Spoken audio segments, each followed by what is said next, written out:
Shalom, Haverim, Haverot, tudo bem? Boa noite. Estamos aqui para mais uma aula, a terceira e a quarta aula do nosso curso, né? O curso Premium Yeshua HaMashiach, Estudos Aprofundados, no qual nós estamos traçando aqui o caminho oculto do Mashiach, desde os mundos superiores até a redenção final, né? Ontem nós falamos bastante sobre o Eterno. Hoje, antes de começar a aula, também batemos um papo aqui sobre a profundidade e a complexidade do Eterno, né, que está transcendendo tudo aquilo que a gente pode imaginar. Aliás, como vimos ontem, como os cabalistas falam, o simples fato da gente imaginar, dar uma forma para o Eterno que é incognoscível, já seria um ato de idolatria, segundo a tradição judaica, né? Então, hoje nós vamos entrar em detalhes um pouquinho mais aprofundados sobre os atributos do Eterno, certo? Que vão ser revelados depois. Essa é uma aula meio anacrônica.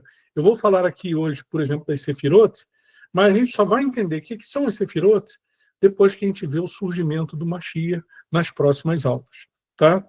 Então eu peço, né, antecipadamente uma certa paciência de vocês, porque hoje a gente vai tratar de um assunto que a gente não viu a origem dele ainda, mas veremos nas aulas a seguir, ok? Então hoje nós começaremos aqui vendo os atributos divinos sobre Midot e Sefirot, segundo a Kabbalah. Certo? A Kabbalah, né, novamente, só não partindo do pressuposto que todos já conheçam, é a parte mística da tradição judaica. É a parte que vai analisar as coisas que estão escondidas no texto da Torá em nível Sod, em nível mais profundo de entendimento. Né? Existem 4 níveis, que a gente chama de Pardes, né? Que é o Peshat, o Remes, o Derash e o Sod. Peshat seria um nível mais literal, né? Derash, Remes são um nível mais metafórico, interpretativo, né? De comparativos. E já o nível mais alto, que é o nível Sod, é o nível da revelação codificada na Torá. Então, a Kabbalah é a parte da tradição judaica que estuda esses mistérios mais aprofundados, certo? E que consegue destrinchar melhor, explicar melhor as profecias, por exemplo, conexão com Mashiach, tudo isso. Hoje, então, nós começamos vendo os atributos divinos de Midot e Sefirot, segundo a Kabbalah. Vamos começar, então, com o conceito das 10 Sefirot, como revelações ordenadas do Eterno. Ok? Então, quando nós encerramos a aula anterior, nós nos despedimos dos nomes como vestes sagradas. Agora adentramos um novo estágio desse processo de revelação, o mundo das Sefirot. Ok? Então, essa palavra Sefirah, ela está ligada etimologicamente a várias raízes hebraicas, né? Como Safar, que significa contar, como Saper, outra palavra, que significa narrar, e Sapir, que seria safira, a pedra luminosa. Cada uma dessas associações revela algo sobre a natureza das Sefirot. Okay? Elas contam e limitam a luz infinita, narram a glória de Deus no mundo e brilham como pedras preciosas. Então, as Sefirot, elas vão tratar dos atributos, né, de Deus revelados. Né? Elas contêm essa luz divina estruturadamente, organizadamente, cada uma com sua faceta, digamos assim. Refletindo, então, essa luz que vem da fonte, que é o Eterno.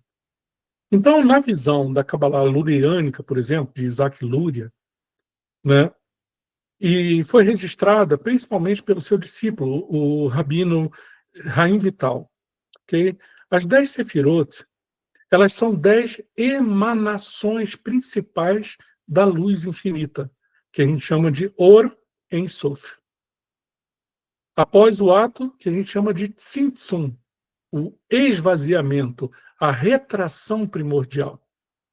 Então, olha o que diz aqui o Etz Haim, que é esse livro do Haim Vital. No Sha'ar 1, Anaf 2, ele declara o seguinte: eis que após o Tzimtzum, esse esvaziamento, então o Eterno, ele porque antes, como nós vimos na aula passada, só existia a luz do Eterno. Não existia nada, nem espaço, nem tempo, nem nada. Só a luz do Eterno. Certo? O Eterno, então, para criar o mundo finito, ele cria um esvaziamento dessa sua luz. Certo?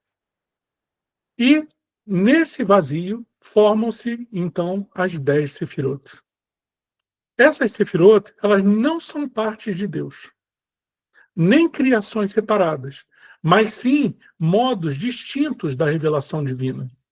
Elas organizam a luz como um prisma organiza a luz branca em cores. Então, o Zohar, né, no volume 1, 22a, ele vai descrever o seguinte: Tu és um e não em contagem. Tu és o Supremo, sobre todos os supremos, o oculto de todos os ocultos. Percebe? Então, assim, embora haja 10 sefirot, cada uma falando sobre um atributo do Eterno, né? Na próxima aula a gente vai entender melhor, porque após esse Tzimtzum, sai um raio da luz divina, que eles chamam de um Kav, e desse Kav forma o Adão Kadmon, o homem original, o Mashiach. E através dele, essas sefirot são emanadas. Esses atributos de Deus são organizados. Nós vamos voltar a isso nas próximas aulas, ok? Só estou dando uma pinceladinha aqui brevemente. Então, embora haja 10 sefirotes, a unidade divina permanece intacta. Elas são modos de ação, não são a divisão da essência do Eterno, percebe? É como o Eterno vai se manifestar nos mundos inferiores que vão ser criados através dessas sefirotes, ok? Então vamos ver aqui a relação entre as midot da Torá e as sefirot. Qual é a relação? A Torá frequentemente fala dos atributos de Deus: misericordioso, justo, compassivo, zeloso e fiel. Esses atributos, eles são chamados de midot, os atributos do Eterno. Ok? São os mesmos que os sábios mapeiam dentro das sefirot. Certo? Elas são como se fosse um vaso que contém esses atributos. Por exemplo, quando a Torá declara, né, em Êxodo 34:6, Eterno, eterno, Deus misericordioso e compassivo, tardio em irar-se, abundante em bondade e verdade. Os cabalistas, então, eles identificam aqui 7 midot espirituais, 7 atributos que correspondem às 7 sefirot inferiores. Nós vamos também ver sobre isso. A primeira sefirá inferior, que tem 3 em cima, que não se conectam com o mundo de baixo, elas estão acima. A primeira das 7 de baixo seria Hesed, a bondade. Seguida por Gevurah, o rigor. Seguido por Tiferet, a beleza, a harmonia, o equilíbrio entre esses dois primeiros. Seguido por Netzah, que seria a vitória da perseverança. Depois por Hod, que seria o esplendor, né? E depois por Yesod, que seria o fundamento, o lançamento. E depois Malchut, que seria o reino, a realeza. Certo? Então, no Zohar Hadash, no Tikunei Zohar 17a, ele vai explicar o seguinte: essas 7 midot, esses 7 atributos do Eterno, eles são chamados de as 7 sefirot inferiores e são a completude da sua realeza, bendito seja ele. Né? Então, é isso que o Zohar Hadash comenta e explica sobre essas midot.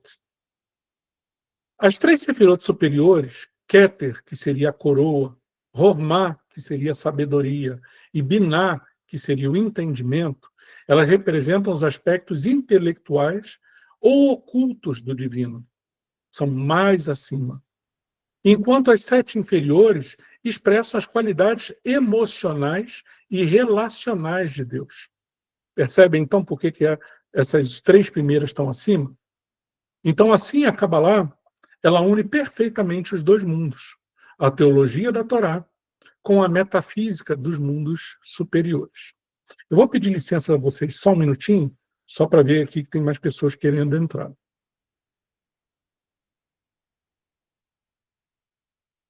Tranquilo. Não, não era nada demais, não. Vamos dar seguimento. Então, vamos ver agora como a Kabbalah interpreta os versículos sobre os atributos de Deus, né? Então, os cabalistas, eles não veem os versículos bíblicos como simples descrições éticas de Deus, certo? Mas como códigos espirituais. Eles vão revelar, então, esses códigos, a arquitetura do universo. Tem um motivo para que essas sefirot elas estejam estruturadas no que a gente chama aquela árvore da vida da Kabbalah. Elas funcionam como se fosse uma máquina de construção quando estão juntas, desde as sefirot mais altas até as mais baixas, para levar as coisas do mundo que é totalmente da criação até a realização no mundo, nos mundos inferiores, certo? Então, quando o salmista diz no Salmo 89:15 o seguinte: justiça e juízo são o fundamento do teu trono, misericórdia e verdade vão adiante de ti. A Kabbalah, ela vai interpretar então da seguinte forma o segredo oculto contido aí: que tzedek, justiça, como Gevurah; mishpat, julgamento, como din; Hesed, bondade, como Hesed, né? E Emet, é verdade, como Tiferet. Então, de onde surge a verdade? Da combinação de Gevurah, da justiça e do julgamento, com a bondade, com a misericórdia. Quando esses dois se juntam, você tem Tiferet, que é a Sefirá que fica no centro, no coração do Adão Kadmon. Nós vamos ver isso um pouquinho à frente. Então, é Tiferet que vai equilibrar a justiça e a compaixão, ok? Então nós vamos ver aqui uma outra literatura cabalista muito importante, que é o Sefer HaBahir, uma das obras mais antigas da Kabbalah. No parágrafo 112, ele afirma o seguinte: o santo, bendito seja, é chamado de justo, que é Yesod, chamado misericordioso, que é Hesed, e chamado juiz, que é Gevurah. Toda vez que entra o atributo do din, do julgamento, da justiça representando o julgamento, Gevurah, o rigor. Ok? Dessa forma, a Kabbalah lê cada nome, cada ação, cada versículo como uma janela para as estruturas ocultas da divindade. A gente vê o modo como o Eterno opera para criar e dar subsistência a todas as coisas do universo. E essa que é a grande surpresa: nada sai desse plano, desse equilíbrio entre todos esses atributos, todas essas midot e sefirot que as contêm. Tudo segue esse plano. Por exemplo, eu vou fazer uma ilustração aqui breve. Se a gente quisesse pensar em construir uma casa, qual é a primeira coisa que surge, então, no nível aqui no mundo físico, nas sefirot inferiores? Né? Aliás, pegando já as de cima também. Primeiro começaria com um lampejo da ideia.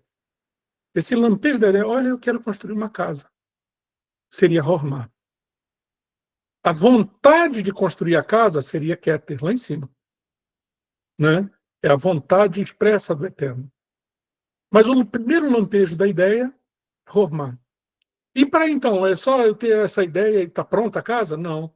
Eu tenho que desenvolver essa ideia, Binah, que é o entendimento. Os cabalistas comparam Hormah como se fosse o espermatozoide masculino, a semente da ideia, e Binah como o útero materno, que vai desenvolver aquele espermatozoide e transformar numa criança.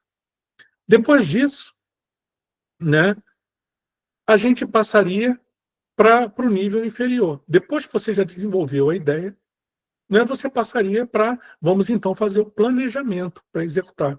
Hesed, então, como é muito misericordioso, fala, vamos botar 10 carros, vamos botar 80 janelas, vamos fazer com 50 pilastras, vamos botar 3 piscinas. Hesed é mão aberta. Vem Gevurah pelo outro lado e fala, não temos verba para isso, não está faltando isso, vem o rigor. E do equilíbrio desses dois, né, você chega num ponto central que é Tiferet. Estão percebendo? Depois aí que chega em Tiferet, não, chegamos num plano aqui bom da casa, em vez de ter 3 piscinas, vai ter uma, em vez de ser 50 colunas, vai ter 10 colunas, está ok. Em vez de ter 8 quartos, vai ter 4 quartos, já está legal, entendeu? O equilíbrio chegou em Tiferet. E depois daí, que está nesse mundo das ideias ainda, passa para o mestre de obra, vamos começar a execução disso. Aí você tem Netzah e Hod fazendo contraponto.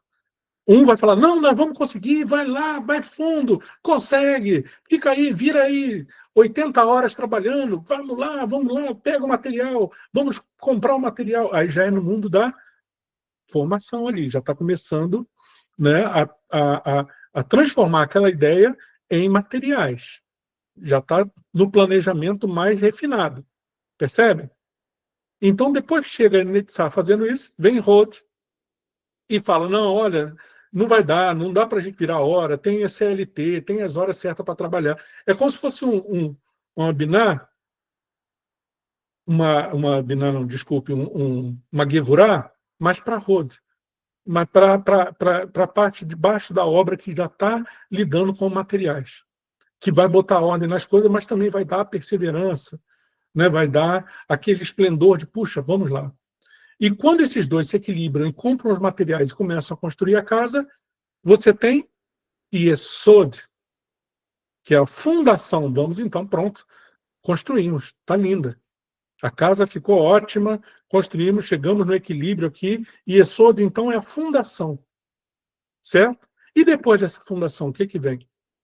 Então, vamos então começar a distribuir para os clientes, para as pessoas então poderem morar nessa casa. Isso seria o quê? Malchut. Percebe, então, como é que funciona esse Sefirot? Como se fosse um planejamento, desde a ideia inicial até o lançamento da pessoa que vai habitar naquela casa. Para tudo no universo. Segue esse plano. Ok? Então, só para continuar, né, qual seria, então, o papel das Sefirot como ponte entre o Ein Sof, o eterno, e a criação? É um pouco disso que eu já falei. Como pode o infinito interagir com o finito sem aniquilá-lo? Né? Essa é a pergunta central da mística judaica. A resposta é por meio das Sefirot. É assim que a luz de cima chega nos mundos de baixo. E é assim que tudo é criado. Percebem? Por que o Eterno, então, teve que gerar o Adam Kadmon, aquele que é sua imagem e semelhança? Porque é através do Adam Kadmon, do Messias, é que essas Sefirot são organizadas e todas as coisas, então, podem ser criadas através dele. E sem ele, nada do que foi feito se fez. Entendem agora por que todos nós, todos os animais, plantas, planetas, galáxias, anjos, serafim, eufanim, querubim, todos os seres, todas as coisas vieram à existência através do Mashiach? Então, nas próximas aulas, nós vamos detalhar melhor essa questão do Adam Kadmon e a relação com as Sefirot. Mas, por hora, eu acho que isso já ilustra bem o que viemos dizer aqui. Né? O Ein Sof, ele não pode ser contido, o eterno. Conhecido ou limitado, ele é incognoscível. Mas as Sefirot são emanadas, não criadas. Elas são como espelhos que refletem a sua luz. São como tubos de cristal que canalizam o que de outro modo seria intransponível. Né? O Sefer Zohar, ele vai ensinar o seguinte, em Zohar 3, 159a. As 10 Sefirot são de onde se encadeia toda a Atzilut, toda essa emanação.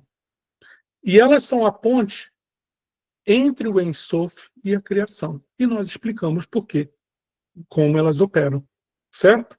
Por isso aqui, as 10 Sefirot, elas são essa ponte entre o eterno e a criação, sempre através do Mashiach, do homem primordial, do Adão Kadmon. Certo? Essa ponte é a própria possibilidade da existência. Sem a transição suave das Sefirot, o mundo não poderia suportar nem um lampejo do infinito, porque essa luz seria tão potente que ia dizimar tudo. Mas teria que passar por esse transformador, por esse filtro, para ter acesso à realidade finita. Ok? É por isso que o estudo das Sefirot é chamado no Zohar de Ilana de Hayei, ou seja, a árvore da vida. Pois elas sustentam toda a estrutura do ser e oferecem o caminho para reconectar o homem com seu Criador. Então, o que nós podemos concluir dessa aula número 3? Que conhecer para se elevar e estudar para se conectar. Ou seja, a contemplação das Sefirot não é um exercício meramente intelectual. É um chamado à elevação espiritual. Certo? Cada Sefirá representa não apenas uma faceta divina, mas ela também representa uma qualidade a ser cultivada em nós mesmos. Ao estudar Hesed, nós somos chamados a amar. Ao estudar Gevurah, a gente aprende a impor limites justos. Ao estudar Tiferet, nós encontramos o equilíbrio. E isso passa a reger os nossos passos na vida. Como ensina o Arizal, todo judeu possui uma alma que se conecta mais fortemente com uma das Sefirot. E a sua retificação espiritual, o Tikkun, ele passa por se despertar e alinhar essa energia dentro de si mesmo. A gente tem que reparar aquilo que a gente não é tão forte e buscar esses atributos que nos faltam e equilibrar essa energia das Sefirot no nosso próprio ser. Então, daqui a pouco, nessa próxima aula que vem agora, nós vamos avançar para compreender como essas emanações elas se projetam para formar os mundos espirituais. E como o homem, que é um microcosmos desse universo inteiro, ele é chamado a habitar esses mundos em consciência e santidade. Ok? Então vamos dar uma pausa agora, de uns 3 minutinhos, 4, 5, para que vocês falem um pouquinho se está tudo ok até aqui.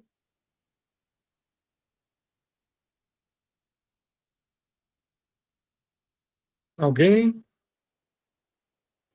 Moré, Shalom. Shalom. Eu queria fazer uma pergunta a respeito dessa Sefirot. Como que por exemplo, eu não sei nada, né? Eu ouço em Shiur os rabinos falarem tudo, mas eu não. O que eu estou ouvindo assim mais detalhadamente é nessa aula que o senhor deu agora. Como que eu faço para me aprofundar nos estudos para que eu possa deslanchar nas próximas aulas do senhor? Sim, nós temos alguns estudos lá no grupo, eu trago depois para você. Temos bastante estudo sobre a árvore da vida, as sefirot, todas direitinho, bem estruturado, aí eu passo. Tá Né? bom. Quem mais quiser também eu passo também. Esse estudo já é um É. estudo que já tem até um certo tempo, mas ele é bem aprofundado. Eu tenho um livro aqui que foi indicado lá na Yeshiva, do Sefer Yetzirah, o livro da criação. Aí eu comprei o livro e eu tentei começar a ler, só que é informações assim que parece que a minha mente não estava alcançando, sabe? Sei, Nem porque assim tem na muita coisa introdução. codificada, entendeu? E aí eu não toquei adiante a leitura, porque realmente assim, eu achei muito difícil e eu não ia ter ninguém assim para me É, orientar nessa leitura. a gente tem que ir aos poucos. Tanto é que nos meios judaicos, a recomendação é que a gente só comece a estudar Kabbalah depois dos 40 anos, porque a gente já vai estar livre de um monte de impulsos do Yetzer Hara, que ofuscam um pouco a mente. E o caminho para se entender melhor a questão cabalista é um caminho de kedushá, de santificação, de busca ao eterno, que o Ruach HaKodesh abra o entendimento, mas também uma caminhada junto com outros Ahim, que conheçam também a Kabbalah, para que cada coisa venha no momento certo para preencher, né? É igual a gente pegar a grade curricular de um pós-doutorado e falar assim, olha, eu vou aprender isso em um mês. Não dá. É uma caminhada. A Kabbalah, ela é uma caminhada. A gente vai aprendendo um pouquinho de cada vez. E assim a gente vai consolidando o nosso conhecimento. Então, hoje falamos um pouquinho das Sefirot e vamos ainda aprofundar muito isso durante esse curso inteiro, né? Então, hoje eu só estou trazendo o primeiro momento para a gente entender o que são as Midot, que são os atributos do Eterno, né? E o que são as Sefirot, que são os vasos que contêm essas Midot, ok? Então, podemos continuar com a outra aula, a segunda parte? Ok? Beleza. Então, vou avançar aqui. O que nós vamos ver agora? Agora é o outro lado. Agora é mais, saímos um pouco da Kabbalah e vamos para a Halahá. A Halahá é a lei na Torá oral, os detalhes sobre a lei que a Torá oral explica, mas no judaísmo normativo, não no judaísmo cabalista. Tem uma diferença. O que se pode e o que não se pode dizer sobre Deus? Aí é que entra a codificação da lei para a gente entender, né? A gente estava lá na estratosfera e agora nós estamos descendo aqui para o planeta Terra para aplicar um pouco disso na nossa realidade.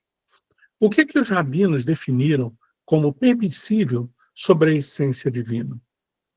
Então, ao longo dessas últimas aulas, nós transitamos por mundos elevados, né? O Ein Sof, nomes divinos, as Sefirot, né? Porém, agora retornamos à Terra, ao domínio da Halahá, a lei judaica prática.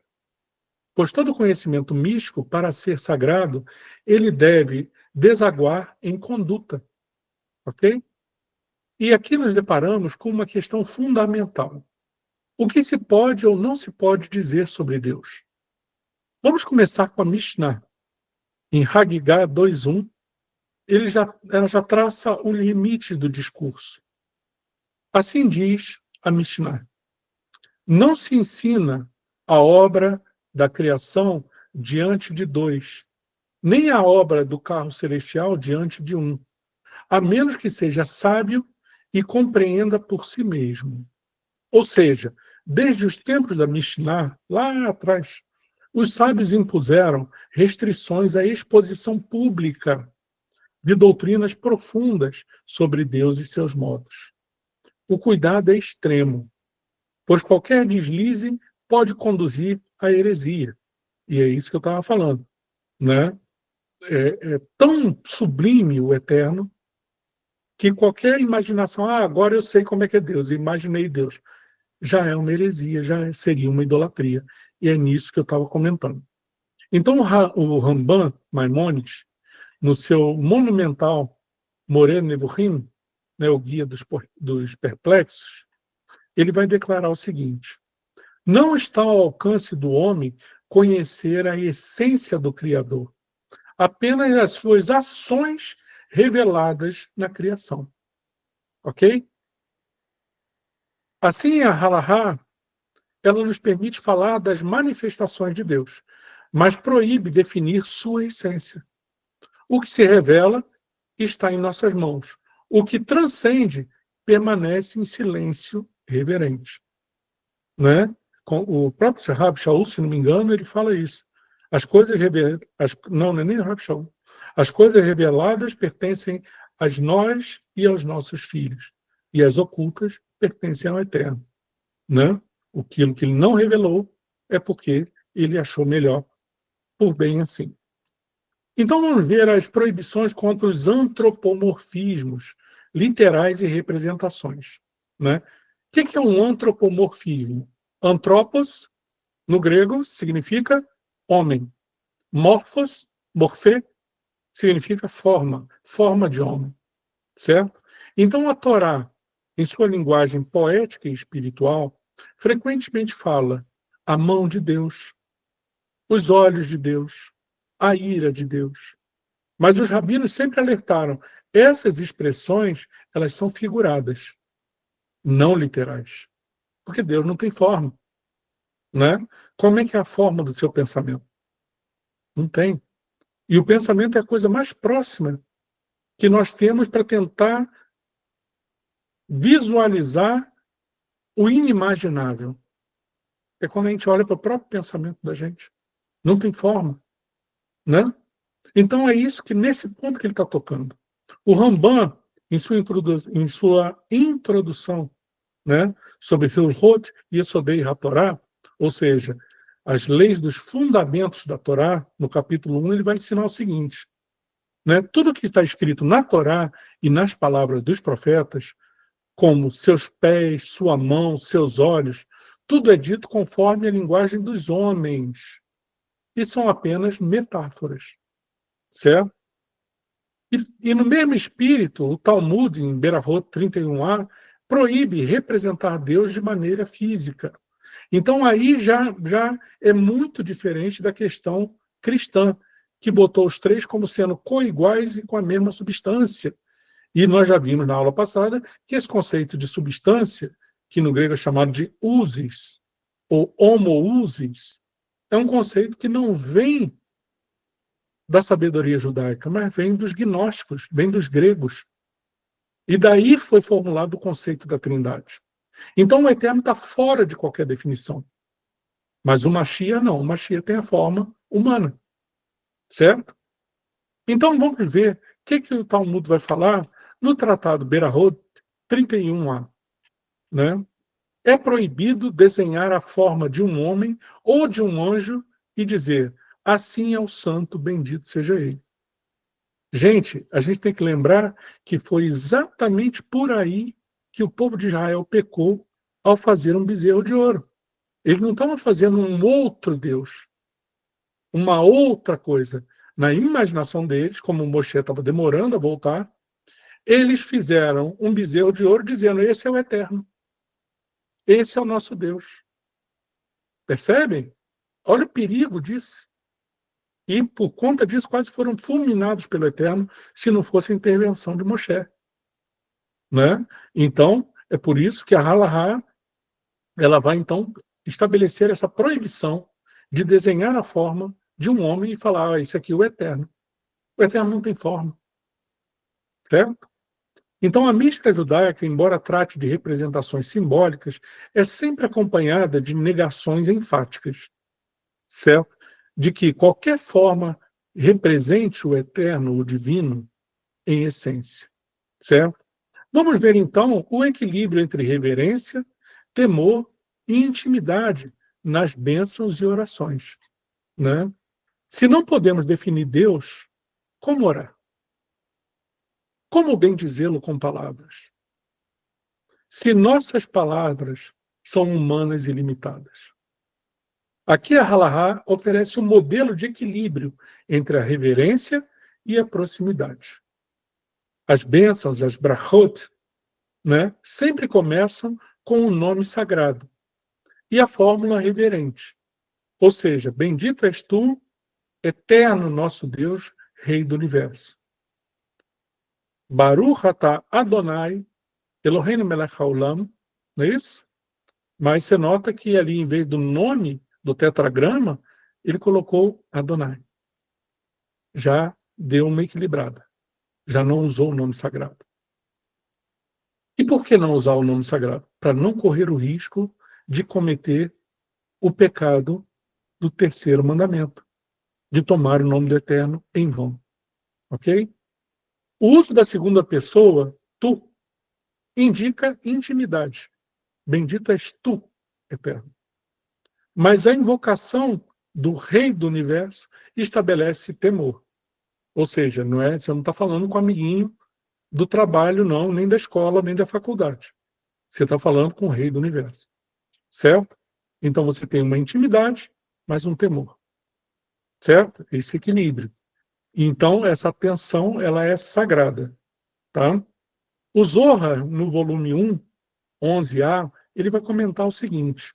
Em toda brahá, em toda bênção, é necessário unificar o nome com santidade e temor. É como o próprio Rabino Shaul também fala, operai a vossa salvação com temor e tremor, certo? Com essa santidade e temor ao nome do Eterno. Entender com quem que a gente está falando, certo?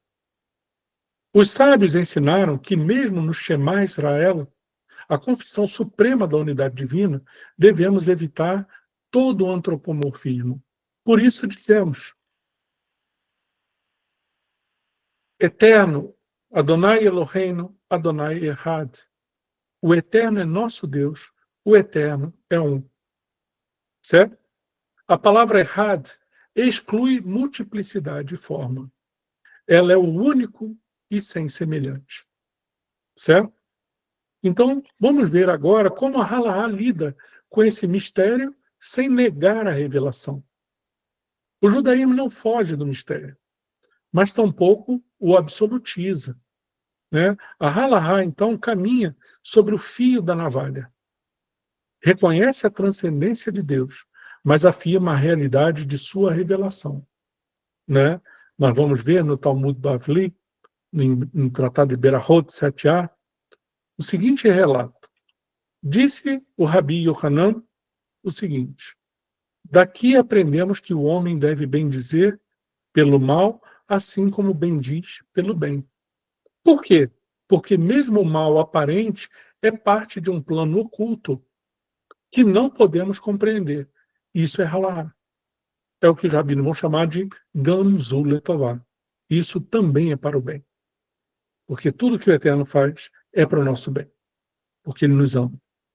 E isso também, além de ser halahá, isso é emuná, é fé. Percebe? Então, o Sefer HaHenur, uma obra halárrica do século XIII, vai afirmar o seguinte, né? O homem deve crer que tudo o que lhe vem do céu é para o seu bem, mesmo que não compreenda isso com seu intelecto. Percebe? É exatamente o que falamos aqui sobre o Gamzu Letová. Isso também é para o bem. Assim, a halahá permite falar até certo ponto, e a partir daí ela exige um silêncio, um temor e uma confiança no Eterno. Certo? E o que nós podemos concluir daí? Que o nome que não se pronuncia, nós temos nesse nome o ser do Eterno que se revela. A halahá, né, ao regular até mesmo as nossas palavras sobre Deus, não deseja limitar a nossa espiritualidade, mas protegê-la de idolatria, de reducionismo e de erro. Ok? Por isso, o nome inefável do tetragrama é lido como Adonai. Isso não é apenas tradição, é reverência. Então, o pensamento judaico sabe que Deus não pode ser conhecido. Né? Quem conheceu a mente de Deus? Né? Mas quis ser conhecido.